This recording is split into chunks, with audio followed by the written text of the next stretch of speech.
If I told you that once in the dawn of human history, there lived a man who broke the law of death itself, would you believe me? A man not divine, not an angel, but flesh and blood like us, who lived in such perfect harmony with God that death lost its claim upon him. I, Dante Alighieri, who have seen the fires of hell and the glory of heaven, tremble as I recount this story, for it reveals the battle plan of the soul that few dare to follow. In a world drowned in violence, when men forgot their Creator, one man stood apart. His name was Enoch. He was taken a divine translation, a heavenly extraction from enemy territory. The scripture declares in Genesis chapter 5 verse 22, after Enoch begot Methuselah, he walked with God 300 years. And Hebrews chapter 11 verse 5 adds, by faith Enoch was taken away so that he did not see death. And he was not found, because God had taken him. For before he was taken, he had this testimony that he pleased God. This is no legend. This is a warfare manual written in eternity for those who dare to walk with the Almighty. When I stood upon the steps of my vision, I saw humanity as a restless army, armed yet aimless. Then I understood prayer, faith, and holiness were Enoch's weapons, forged in silence. Yet sharper than any sword, he did not win by violence. He conquered by intimacy with God. That is the kind of weapon hell cannot withstand, the kind of presence darkness cannot imitate. Imagine it in an age when sin ruled like a tyrant, when cruelty was the air men breathed. Enoch chose another way. He did not hide from the world. He invaded it with the presence of God. 300 years of resistance, 300 years of standing where others fell, 300 years of walking through enemy lands with heaven as his compass. Do you see it now? Enoch was not saved to survive. He was called to wage war with his very life. God does not seek admirers. He seeks warriors who will walk beside him. When Enoch moved, heaven moved with him. When he prayed, his words became fire in the unseen realm, striking the gates of hell itself. And God said, death shall not touch this one. When a human life becomes one with the will of heaven, mortality loses its grip. That is the secret Enoch left behind, the divine blueprint for victory. Not on a battlefield of flesh, but in the war for the human soul. So I ask you, will you enter this war? Will you believe that fellowship with God is not ritual, but revolution? If you will, begin today. Place your hand over your heart. Look toward heaven and declare, Father, I will walk with you. That is not a prayer. That is your declaration of war. Your challenge for this week is simple. Each morning, step outside. Stand in silence for 5 minutes and whisper, I walk with you. Do this for 7 days. You will find that your steps no longer echo alone, and perhaps, like Enoch, you will discover that death itself is only a thin veil between earth and heaven. A veil. God may one day tear open for you. The story of Enoch does not begin with him alone. It begins with a sacred bloodline. A living flame passed from one generation to another. When Adam and Eve wept over the death of Abel, God appointed another son, Seth, a seed of hope born out of sorrow. Genesis chapter 4 verse 25 declares, God has appointed another seed for me instead of Abel, whom Cain killed. And in verse 26 it says, then men began to call upon the name of the Lord. That single verse is the birth of worship. The uprising of faith in enemy territory. Dante saw in my visions the two rivers of humanity flowing from that moment. One toward light, the other toward darkness. The sons of Seth became keepers of the covenant, guardians of memory. the remnant who refused to bow before the idols of a corrupt age. The sons of Cain built cities, forged weapons, and sang songs of pride. But the sons of Seth built altars and sang songs of surrender. Every generation from Adam to Jared carried more than blood. They carried fire. Adam begot Seth. Seth begot Enosh. Enosh begot Canaan. Canaan begot Mahalalel. Mahalalel begot Jared. And Jared begot Enoch. Each name was a fortress of faith, standing against the flood of wickedness that covered the earth. Adam, the man formed from dust, remembered the voice that once walked with him in Eden. Seth, appointed in mercy, carried the promise of restoration. Enosh, frail and mortal, called upon the Lord in humility. Canaan, the possessor, reminded his children that all possessions without God are vanity. Mahalalel, whose name means praise of God, taught that worship was the true weapon of survival. Jared, whose name means descent, lived in the age when heaven seemed to descend farther from earth. And yet his family still lifted their eyes upward. This is not genealogy.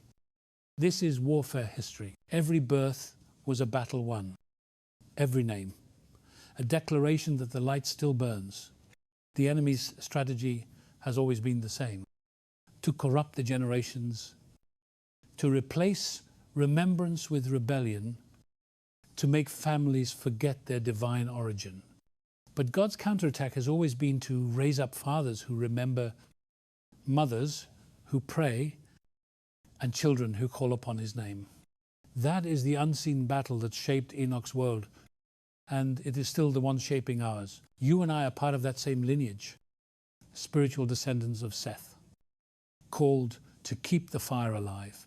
When the world grows cold, the world of today may have its own cities, technologies, and idols, but the war is the same. The battlefield just wears a different face. The question is, what are you passing down? What kind of legacy will bear your name? Your family is your first fortress. Your home is your first altar. Your words are your first weapons. Teach your children to call upon the name of the Lord, and you secure a territory that hell cannot reclaim. Tonight, before sleep takes you, gather your family or sit alone if you must, and pray. Speak the names of those who came before you and those who will come after you, and dedicate that line once again to the Lord of Heaven's armies. That is your battle plan for this chapter of your story. Leave a comment below. Share what name in your family carries the most meaning and how you want it to honor God. And if this word stirs something within you, like and subscribe. Not for numbers, but as a public declaration that you still believe in the power of the lineage of faith. It lets me know I am not speaking alone, that your presence is here on this battlefield beside me. Your presence is precious. For together we carry the flame forward. Every name in the sacred line was not just a sound, it was a prophecy spoken into existence. In my journeys, I have learned that names are banners lifted in the unseen war. They declare allegiance. They shape destiny. They remind heaven and hell who you belong to. Adam means manquant, the reminder that all humanity came from the breath of God, and therefore all are accountable to that breath. Seth means appointed, the declaration that even in tragedy, God provides a new beginning. Enosh means mortal, a humble admission of weakness before the Almighty. Canaan means possession, testifying that all we have is granted, not earned. Mahalalel means praise of God, the cry of worship in the middle of battle. Jared means descent, a sign that heaven was bending close to the earth even as mankind drifted away. And Enoch means dedicated, trained, consecrated for divine purpose. When fathers called the names of their sons, they were not merely summoning them for chores. They were proclaiming faith, hope, and covenant promises into the atmosphere. Every name was a weapon forged in language. Every word, a spiritual shield. When Adam called Seth, he was saying, the appointed one will continue the flame. When Mahalalel called Jared, he was reminding the heavens that praise still lives on earth. These names carry the DNA of faith, not in blood alone, but in memory, in story. In what you must understand, names are not decoration. They are direction. The enemy understands this well. He seeks to rename you, to replace your divine identity with labels of shame, failure, and fear. He wants you to forget the meaning of your own name, to silence the sound of purpose. But the Word of God reminds us that the Almighty calls His own by name. In Isaiah chapter 43, verse 1, He says, fear not, for I have redeemed you. I have called you by name. You are mine. When heaven calls your name, every chain breaks, every lie loses power. I remember hearing in my spirit once, as though whispered from beyond the veil, Dante, son of dust, I remember who sent you. That reminder realigned my soul like the drawing of a sword. So I ask you now, what does your name mean in the kingdom? What do people hear when they speak it? Do they hear fear or faith, compromise or courage? If you have forgotten, reclaim it. Write down your name, and beside it, write a declaration of what it will mean from this day forward. Say it aloud each morning until it echoes in heaven. That would be your personal weapon. Your declaration forged in identity. This week, your challenge is simple but powerful. Speak blessing over your own name. Refuse to let the world define it. Say, my name belongs to the Lord. My purpose is set apart. My story is not over. When you do, you are not just repeating words. You are raising a banner in the unseen war. The same banner Adam and Seth once raised when they called upon the name of the Lord. The world Enoch was born into was not peaceful. It was a battlefield where two kingdoms clashed. The descendants of Cain built cities, crafted music, and forged metal, while the descendants of Seth built altars, crafted faith, and forged worship. Genesis chapter 4 verses 20 to 22 describe Cain's line. Jabal was the father of those who dwell in tents and have livestock. Jubal was the father of all who play the harp and flute. And Tubal-Cain was an instructor of every craftsman in bronze and iron. These were men of innovation and genius, but they had lost the fear of the Lord. They mastered the earth but forgot heaven. They created beauty without holiness, art without worship, power without compassion. Their civilization looked glorious from afar but was hollow at its core, a kingdom built on pride rather than praise. I, Dante, have seen such cities in every age, glittering with progress but echoing with emptiness. The spirit of Cain has many disguises, but always the same rebellion. We can live without God. The sons of Seth lived differently. They did not have the cities or the wealth, but they had something more enduring, the presence of the Almighty. They gathered in humble places, sang psalms under the open sky, told their children of Eden and of the promise of redemption. They were builders too, but they built with invisible stones. Faith, obedience, worship. Between these two kingdoms, the world was divided. The line of Cain declared, "We will rise by our own strength." The line of Seth whispered, "We will stand only by his mercy." The war was not fought with swords, but with hearts. It was a war for allegiance. Every generation had to choose its flag. And that is still the war of our time. We build towers of knowledge, fortresses of technology, temples of self. Yet in all our building, have we forgotten the builder? The human heart has not changed. The same temptation whispers, you can be your own God. But the lineage of Seth still calls us back to the altar, to kneel before the one who breathes life into dust. Genesis chapter 6 verse 5 declares, "The Lord saw that the wickedness of man was great in the earth, and that every intent of the thoughts of his heart was only evil continually." That is not just ancient history. It is a mirror of our modern world. Violence may wear a suit now instead of armor. Rebellion may use screens instead of swords. But the war is the same. The battle plan for survival is the same as in Enoch's time. Build altars, not towers. Worship, not idols. Seek the voice of God above the noise of men. Do not mistake progress for holiness or comfort for peace. The line of Cain had knowledge, but no wisdom. The line of Seth had simplicity, but divine strength. Decide today which kingdom you will belong to. Your challenge is this: take inventory of your life, your ambitions, your daily rhythm. Ask yourself in the quiet, am I building Cain's city or Seth's altar? Choose the altar. Choose worship over self-glory.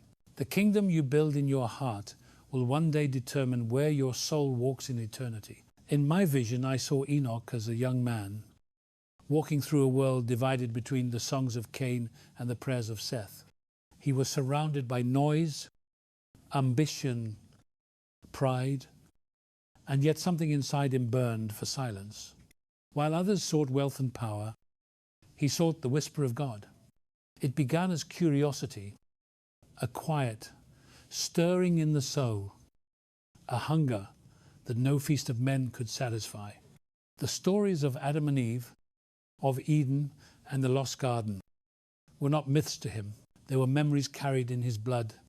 I remember watching him in the spirit, standing alone at dawn, eyes lifted toward a sky, still heavy with dew, whispering questions to a God he could not yet see.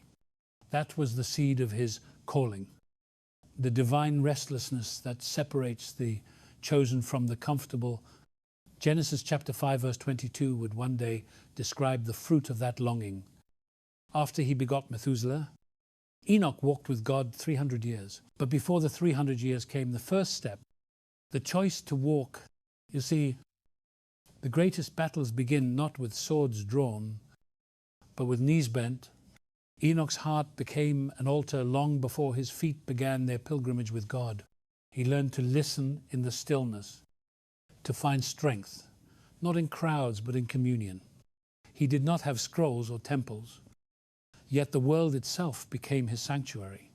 Each sunrise was a summons to prayer. Each sunset, a benediction of gratitude. I have walked through cities where men pray with their lips, but not their hearts. And I can tell you, true prayer is not repetition.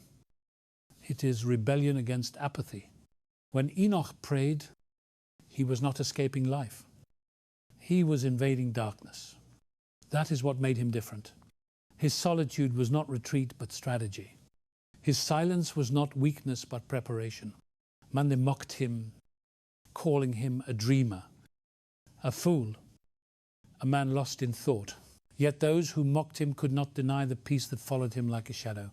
He carried something the world could not understand, a quiet authority that came from walking close to the Almighty. Faith was not theory to him. It was breath. The more he prayed, the clearer his purpose became. I have often wondered how many of us would hear that same call if only we silenced the world long enough to listen. Enoch's youth teaches us that intimacy with God begins with hunger, not knowledge. You do not need to be wise to walk with God. You only need to be willing. In Psalm 27 verse 8 it says, "When you said, 'Seek my face,' my heart said to you, 'Your face, Lord, I will seek.'" That was Enoch's heartbeat, and it must become ours. So here is your challenge. For the next 7 days, set aside a moment at dawn, before the noise of life begins, and speak only one line: "Lord, I seek your face." Let that become your training ground, your daily discipline, your spiritual warfare. The enemy fears nothing more than a believer who listens, because listening births obedience, and obedience, births, fire. That was the beginning of Enoch's transformation. The start of a life so aligned with heaven that earth could no longer hold him. There came a moment when Enoch crossed a line invisible to every other man. It did not happen in a temple, nor on a mountain, but in the quiet of his heart. One day, he simply decided that knowing about God was not enough. He wanted to know God himself. That was the day he began to walk with the Almighty. Genesis chapter 5, verse 22 says, after he begot Methuselah, Enoch walked with God 300 years. That verse holds the most dangerous decision a man can make. To trade distance for devotion, to walk with God is not to visit him once a week. It is to make every step a conversation, every breath a prayer, every act a surrender. I, Dante, have walked among kings and priests, scholars and sinners. And I tell you, there is no higher calling than this. When Enoch took that first step, he discovered something. Every warrior of faith must learn that the Creator had already been walking toward him. The Almighty does not wait in temples. He meets the seeker on the road. Their walks were not mystical illusions. They were communion, friendship, the merging of divine and human will. Picture two companions moving through a world unraveling. One infinite, one mortal, yet both in harmony. That was the true miracle. Not thunder or fire, but fellowship. I once asked in prayer, Lord, what does it mean to walk with you? And the answer came like a whisper wrapped in flame. It means to keep pace with my heart. That is the rhythm Enoch learned. The rhythm hell cannot imitate. 300 years of conversation, correction, laughter, and revelation. On 300 years of walking through a dying world with the life of heaven burning inside him, walking with God was not safe. It set Enoch apart, made him misunderstood, even hated. But isolation is often the armor of intimacy. The world saw him as strange because it had forgotten the sound of holiness. To walk with God means to defy gravity, to refuse to sink into the corruption around you. It is a spiritual rebellion. Amos chapter 3 verse 3 asks, can two walk together unless they are agreed? Enoch's life was the answer. Yes, they can. If one surrenders completely, agreement with God costs everything, but it gives everything that lasts. You cannot walk with God while running with the world. Enoch chose allegiance over approval, intimacy over comfort, obedience over reputation. And that choice became his translation. I remember watching in my vision as his daily walks changed the atmosphere itself. The ground seemed to remember his footsteps. The air carried the residue of divine presence. When he spoke, people felt eternity listening. That is what happens when a man walks with God. He becomes a conduit of heaven on earth. Your challenge this week is to practice walking not in theory but in rhythm. 3 times each day, pause whatever you are doing and whisper, Lord, keep me in step with you. Let that phrase become the drumbeat of your day. In morning work, in midday strain, in evening silence, to walk with him. Do not let your religion sit still. Let it move and breathe. Live. When you do, you will find that the same God who walked with Enoch still walks beside those who dare to keep pace with his heart. The closer Enoch walked with God, the clearer his mission became. Intimacy turned into assignment. Friendship became warfare. God began to reveal to him not only secrets of creation, but also the coming judgment on a world that had traded worship for wickedness. Enoch was not called to hide this revelation. He was called to proclaim it. The quiet man who once prayed in solitude became the prophet who thundered in public. Jude verses 14 and 15 record his words. Behold, the Lord comes with 10,000s of his saints to execute judgment on all. to convict all who are ungodly of all their ungodly deeds and of all the harsh things which ungodly sinners have spoken against him. That prophecy was the first glimpse of the final judgment, a vision of the Lord returning with his army of saints. It was not merely about the flood in Noah's day. It was about the day when heaven would once again invade earth. I don't have seen in my visions the terror of divine justice, the trembling of creation when the righteous one rises. Enoch saw it long before I did, and he spoke with the authority of a man who had walked in that fire and lived. His words cut through the comfort of his generation like a sword through silk. They laughed at him, mocked his warnings, yet none could silence him. His voice carried the weight of eternity. To speak for God in a corrupt world is to march into enemy territory. Every word becomes a weapon, every truth a blade. Enoch was not popular, but he was powerful because heaven stood behind him. He did not preach out of anger, but out of love. The love of a father who grieves over his lost children. That is what true prophecy is. Not condemnation, but invitation. A call to return before the storm arrives. Many in Enoch's time thought judgment was a myth. They said, the world has always been this way. It will never change. They said, if God were real, he would have acted by now. But patience is not absence. God's delay is mercy. Enoch understood that every day without judgment was another day of grace. Still, the line between mercy and wrath was thinning.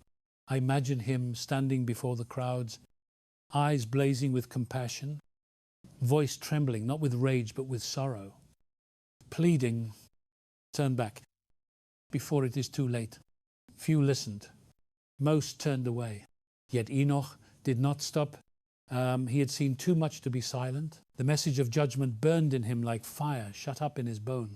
His courage became the standard for every prophet after him, from Noah to Jeremiah to John the Baptist. All walked in Enoch's footsteps. To speak truth in a world allergic to conviction is the highest form of war. And so it is today. The war has not changed. Lies still rule, pride still blinds, and sin still whispers that judgment will never come. But the Lord still seeks voices like Enoch's to stand in the gap. That is your calling too. The battlefield may be your home, your city, your digital world, but the mission is the same. Speak truth in love. Do not fear rejection. For Enoch's faithfulness proved that heaven measures obedience, not applause. Your challenge this week is to write your own declaration of truth. It may be a prayer, a verse, or a personal creed, but speak it aloud each morning as your weapon. Say it not with arrogance, but with authority. Let the world know that you belong to the God who still walks with those who dare to stand for righteousness in a corrupt generation. When Enoch became a father, heaven revealed to him a secret that carried both terror and mercy. His son was to be a living prophecy, a countdown in human form. Genesis chapter 5 verse 21 declares, Enoch lived 65 years and begot Methuselah. The name Methuselah means when he dies, it shall come. God told Enoch that when this child's life ended, judgment would begin, the flood would fall, and the world would be washed clean. Imagine carrying that knowledge in your heart. Every time you looked into your child's eyes, every time Enoch called his son's name, he was declaring a message to the world. When he dies, it shall come. Each birthday was not just a celebration, it was a warning. Yet in that warning was mercy. For as long as Methuselah lived, judgment was delayed. God's patience was embodied in that child. Methuselah lived longer than any other man, 969 years, because grace is stubborn. Grace lingers. I don't have seen how mercy stretches time itself, holding back wrath in the hope that men will repent. Enoch understood this. His fatherhood became his ministry. Every lesson he taught his son was a sermon about both justice and compassion. He told Methuselah, "You are the clock of grace. And as long as you breathe, the world still has a chance." The people around them mocked the message, but they could not escape it. The meaning of Methuselah's name spread like fire through the land. Some laughed, some feared, but none could ignore it. Each time someone heard that name, the warning echoed, "When he dies, it shall come." And still, year after year, the boy grew, the man aged, the world continued, and people began to doubt. They said, "Enoch's prophecy is empty. Judgment is a myth." But the patience of God was the very thing they mistook for absent. I have learned the longer mercy delays, the greater the reckoning when it arrives. For Enoch, the prophecy was not despair but hope. It meant there was still time to turn, still time to repent. It's still time to walk with God. Every day his son lived was another day of grace for the world. That understanding drove Enoch to walk even closer with God. For he saw both sides of the divine heart, the justice that must judge and the love that longs to save. He preached not out of anger, but out of urgency. His son's name was his sermon, his child, his message. That is the power of prophecy when it becomes personal. Many of us pray for God to speak, but few are ready for the weight of his word. When he gives you revelation, he also gives you responsibility. Enoch carried that weight for 300 years. He was not just a prophet. He was a father with eternity written on his child's birth certificate. Your life, too, carries messages you may not see. Your relationships, your children, your work may all be sermons written in flesh, reminders to those around you that God is patient but not passive. The challenge for you this week is to recognize the Methuselah in your own life, to the place where God's mercy is waiting for your obedience. Maybe it is a habit you must surrender, a word you must speak, a person you must forgive. Do it before the countdown ends. For one day, mercy will give way to judgment, and only those who walked with God will stand. Speak now, act now, while grace still lingers. See, 300 years passed, and the friendship between Enoch and God deepened until it became something the earth itself could barely contain. Imagine 3 centuries of conversation with the Creator, 3 centuries of revelation and trust. Genesis chapter 5 verse 22 says again, "After he begot Methuselah, Enoch walked with God 300 years and had sons and daughters." That single verse carries more mystery than all the monuments of man. It tells us that Enoch lived his ordinary life, worked, raised children, tended the land while living in constant communion with heaven. He did not escape from reality. He sanctified it. Every act of work became worship, every meal an offering, every moment a prayer. I, Dante, have seen how most men grow weary after a few days of devotion, but Enoch never retreated. His faith was endurance forged by intimacy. He had walked long enough with God that the border between time and eternity began to fade. When he prayed, heaven answered before he finished. When he spoke, truth carried the weight of divine authority. People came from distant lands just to see him, to hear the man who claimed to walk with God. Some believed and were changed. Others mocked him, unable to bear the reflection of their own rebellion. Yet even his enemies could not deny the presence that surrounded him. The longer he lived, the more he became less like the world and more like the one he walked with. The fire of heaven had begun to burn through his humanity. I saw in vision how light followed him, how creation itself responded to his steps. The birds grew silent when he prayed, the winds calmed when he sang. Enoch's life was a visible sermon, his body a living temple. He had no need to prove God's existence, he carried proof within him. But those centuries were not only filled with peace, they were also years of battle. Enoch saw the world grow darker, the hearts of men harder. He watched violence spread like wildfire, and still he prayed, still he preached, still he hoped. Faith does not ignore darkness, it defies it. Enoch's greatest weapon was consistency. He did not need thunder to announce his faith, he only needed to keep walking. Each step was an act of war against apathy, each prayer a strike against despair. That is the kind of perseverance heaven crowns. Hebrews chapter 11 verse 6 declares, "Without faith it is impossible to please God. For he who comes to God must believe that he is, and that he is a rewarder of those who diligently seek him." Diligence, that was Enoch's secret. He sought God daily, not for blessing, but for belonging. And in seeking, he found transformation.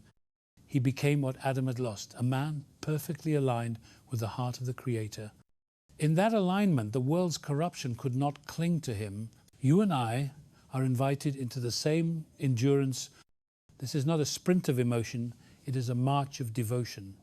Do not measure your faith by feelings, measure it by footsteps. Keep walking when heaven is silent, when prayers feel heavy, when answers delay. That is how Enoch walked for 300 years. And that is how you must fight your war of faith. Your challenge this week is endurance. For the next 7 days, practice spiritual consistency. Choose one act of devotion, a prayer at dawn, a psalm at night, a moment of gratitude at midday, and repeat it every day without fail. Small, steady steps. Shake the gates of hell more than great leaps taken once. Remember Enoch's secret. It was not his miracles that moved God. It was his persistence. Walk on, and heaven will walk with you. Then came the day when the boundary between earth and heaven could no longer hold him. The friendship had grown too strong for death to interrupt. Genesis chapter 5 verse 24 declares, "And Enoch walked with God, and he was not, for God took him." Those words are simple, yet they carry the weight of eternity. One moment he was walking upon the soil of men, the next he was walking upon the streets of heaven. No thunder, no spectacle, no farewell, just a man and his Creator continuing a conversation that had lasted 3 centuries. The earth lost a prophet, but heaven gained a friend. Dante saw this moment in vision, and it shook me more than any vision of hell or paradise. The air shimmered, the light bent, and then he was gone. His family searched the valleys, the hills, the rivers, but there was no trace. He did not die. He was translated. God simply reached down and said, "Come home." That is what happens when a man's heart beats in rhythm with heaven. For too long, the earth must release him.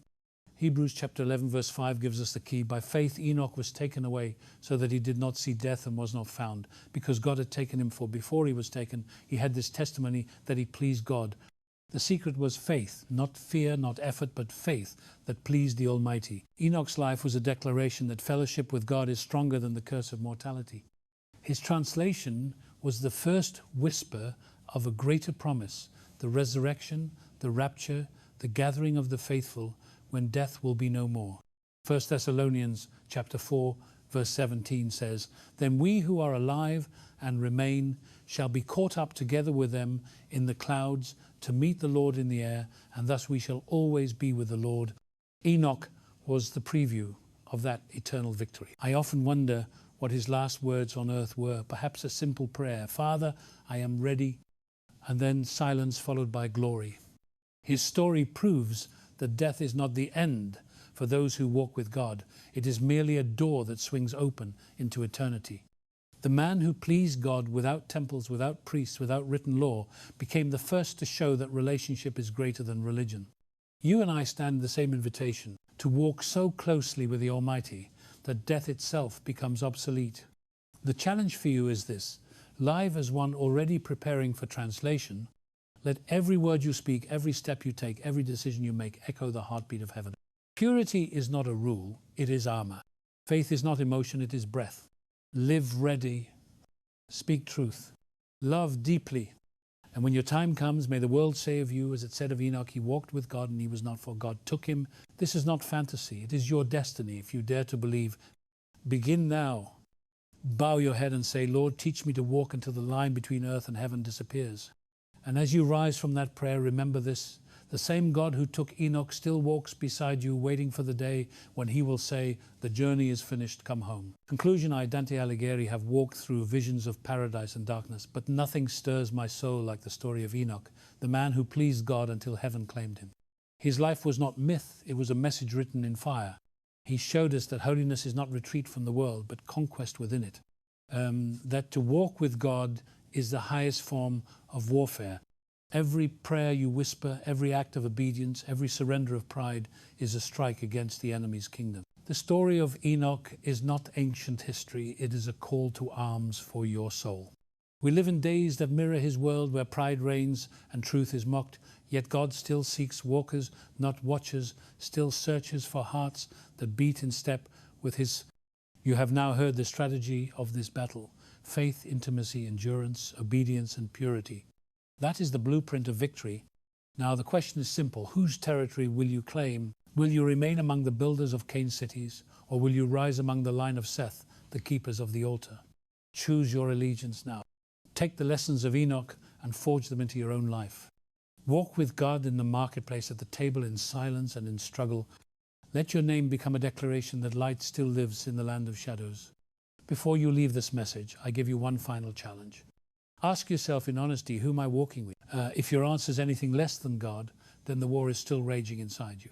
Tonight, draw a line in the dust of your heart and step across it. Say with conviction, Lord, I will walk with you no matter the cost. This is not poetry, it is covenant. The battle begins the moment you choose. If this story has reached you, share it so that another warrior of faith might rise. Leave a comment below and tell me what truth struck you most deeply for. Your voice reminds me that I am not speaking alone. Subscribe and stand with me in this mission to awaken the hearts of believers to fight not with weapons of steel, but with the fire of the Spirit. Together we carry the legacy of Enoch into a world that has forgotten how to listen to God. May the Almighty bless you, guard your home, and make his presence your constant companion until the day he too whispers to you, the journey is done, come home.